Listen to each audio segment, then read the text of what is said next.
Hi there and welcome to Calculus of Variations. This is a small snippet in order to help with the course. In this snippet we're going to look at the simplest form of total differentials. Let's consider the following case. Consider a coordinate system. Call that y. We'll call that x. And we draw a curve. And we'll call that curve f. So that's our function here. Now if we pick a point on that curve there and we work out the rate of change of that function with respect to x, so the rate of change of the function with respect to x we can denote as df by dx. So the gradient at that point there can be given by df by dx. Now if I were to draw that gradient in, let's put it in there, so there's a gradient there. Okay, oh, there we go. So that's the gradient at that point. So now if I was to draw a line parallel to the x-axis at that point there, I would have that there. So if we took the gradient at that point there and we multiplied it by that distance there, okay, and if we call that distance there, initially we'll call that distance there, we'll call it delta x. Okay, now that's not an infinitesimal, it's just a distance, a defined distance. So we take df by dx times delta x. So when we do that, what we get is that height there. Okay, now that height there is written as delta y tan, and the reason why it's called delta y tan is because it's the height we get if we were to follow the tangent at that point over that distance. We would get this height here. Now this is not particularly great because the curve goes up a bit kind of steep. I'll get the rubber and just kind of fix it so we can get a value in there that looks reasonable. Okay, so back there, so the curve comes up, something like that. Okay, so there's a curve coming up.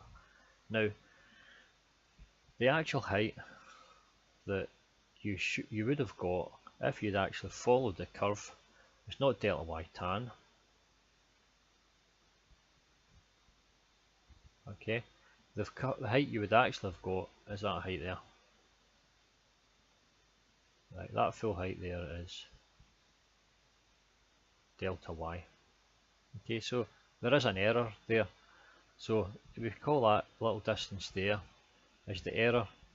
That's the difference between the height you would have got if you'd followed the curve and the height you actually got by following the tangent at that point in the curve over that distance, which is that height. So it's that height minus that height gives us that error. Now if we were to then say, well, let's make this distance here not a value delta x, let's make it, I'm going to get my rubber back out there, let's make, well in fact I don't need the rubber, we'll make delta x, we'll make it equal, a bit fast and loose here with our maths, but we'll make it delta x equal dx.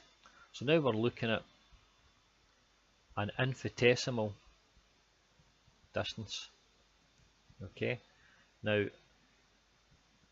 if we were to replace that here in this equation here, we would have df by dx times dx.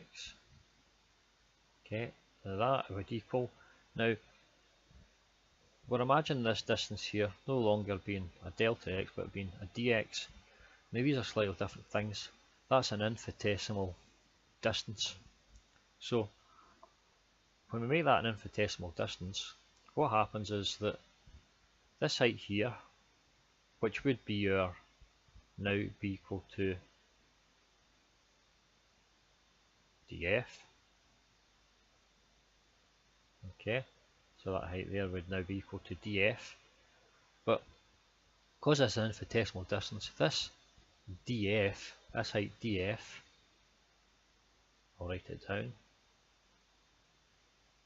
df equals delta y tan, but delta y tan will tend towards delta y as the distance dx tends to 0.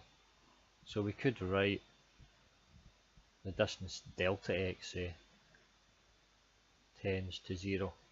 Now that's what happens when, if we let delta x become dx, what we're really saying is that the distance delta x is tending towards an infinitesimal small distance dx, and as that happens, this height here tends towards the full height delta y, and you can see that because if you pick a point further down here, okay, so there's a further point further down there, so delta x is now smaller than it was, it's roughly half of what it was. So when we come up here, we'll have our height there, that height there will be delta y tan, and that full height there will be our delta y, and our error before was that height. Now the error is smaller. The error, can you see that okay?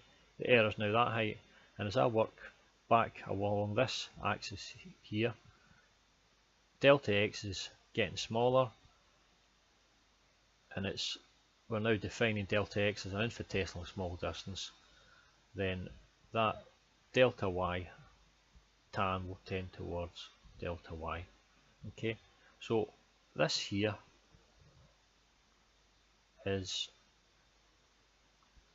our first little equation. Now that gives us a differential df. Okay, now that's the end of this little snippet. I'll go on the next little snippet and I'll expand that to 2 dimensions. Okay, thank you, goodbye.